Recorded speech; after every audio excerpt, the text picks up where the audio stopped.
Hello everyone. तो कैसे हैं आप सब लोग। जहाँ दोस्तों आज का जो है वीडियो है यह बिहार मैट्रिक बोर्ड परीक्षा 2025 के लिए बहुत ही ज़्यादा भी है। जितने भी स्टूडेंट हैं जो कक्षा 10th में पढ़ रहे हैं, जिसका एग्जाम 2025 में होने वाला है, उसके लिए यह क्वेश्चन बहुत ही ज़्यादा भी आई है मेरे भाई। तो अब देखिए क्वेश्चन क्या है। तो क्वेश्चन है कि धमनी और सीरा में क्या अंतर है। क्वेश्चन है कि धमनी और सीरा में क्या अंतर है। यह क्वेश्चन जो है यह 5 बार आपके बोर्ड परीक्षा में पूछा गया है 2010 के बाद। लोग क्या करते हैं कि लोग समझ लेते हैं कि धमनी और सीरा दोनों एक ही चीज़ है। ऐसा नहीं है, धमनी और सीरा दोनों अलग अलग है। और इसीलिए आपसे पूछा है कि धमनी और सीरा में क्या अंतर है। यह जो क्वेश्चन है यह बार बार पूछे जाने वाला प्रश्न है, जैसा कि आप देख सकते हैं।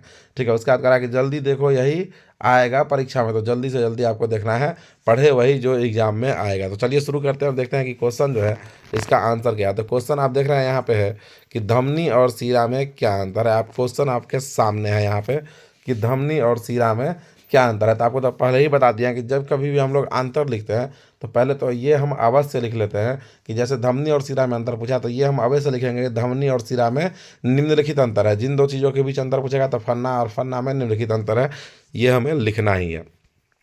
अब हम लोग आ जाते हैं कि जब अंतर देना होगा तो हम अंतर क्या लिखेंगे। तो चलिए देखते हैं इसको और शुरू करते हैं अंतर को लिखना। तो ठीक देखिए यहाँ पे तो कॉपी को 2 बराबर भाग में बांटेंगे और 2 बराबर भाग में बांटने के बाद एक तरफ धमनी एक तरफ सीरा। अब देखिए यहाँ पे कि धमनी में पहला जो है वह है कि धमनी हृदय से रक्त का संवहन शरीर के विभिन्न भागों में करता है। धमनी क्या करता है कि हृदय से, ठीक है ना, रक्त का संवहन शरीर के संपूर्ण भागों में करता है।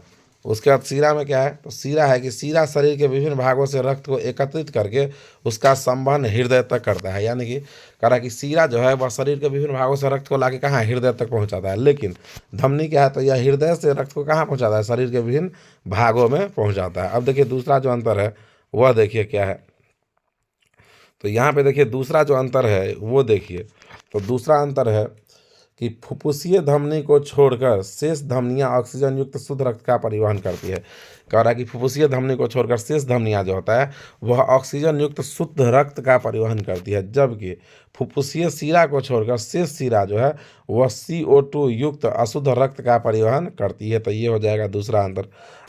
अब आ जाइए अगले अंतर को देखिए। अगला अंतर यानी कि तीसरा जो अंतर है वह है कि इसमें कपाट, ठीक है ना। तीसरा अंतर में आप देखेंगे यहाँ पे लिखा हुआ है कि इसमें कपाट, जिसे हम लोग कहते हैं वल्व, कपाट यानी कि वल्व, ये कह रहा है कि नहीं होता है। जबकि इसमें है कि इसमें कपाट यानी कि वल्व जो है होता है। तो धमनी में जो है कपाट यानी कि वल्व होता है और सीरा में कपाट यानी कि वल्व नहीं होता है। अब देखिए चौथा जो अंतर है वह है, चौथा जो अंतर है वह देखेंगे कि इनकी दीवारें मोटी होती है। चौथा अंतर है कि इनकी दीवारें मोटी होती है और इसमें चौथा है कि इनकी दीवारें जो होती है वह पतली होती है। धमनी का दीवार जो होता है वह मोटा होता है और सीरा का जो दीवार होता है वह पतला होता है। उसके बाद देखिए पांचवा जो अंतर है वह पांचवा देखिए यहाँ पे कि ये मांस के अंदर अधिक गहराई में स्थित होता है। धमनी जो होता है वह मांस के अंदर अधिक गहराई में स्थित होता है, जबकि सीरा जो होता है यह मांस के अंदर कम गहराई में स्थित होता है। अब देखिए छठा जो अंतर है वह देखिए है, छठा नंबर जो अंतर है वह है कि इसमें रक्त का बहाव तेज और झटके से होता है, जबकि इसमें है कि इसमें रक्त का बहाव धीमी चाल से होता है।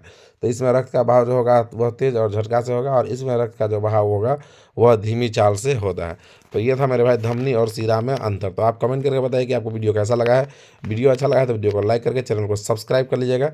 मिलते हैं हम लोग फिर से किसी नेक्स्ट और नए टॉपिक के साथ। तब तक के लिए जय हिंद, जय भारत।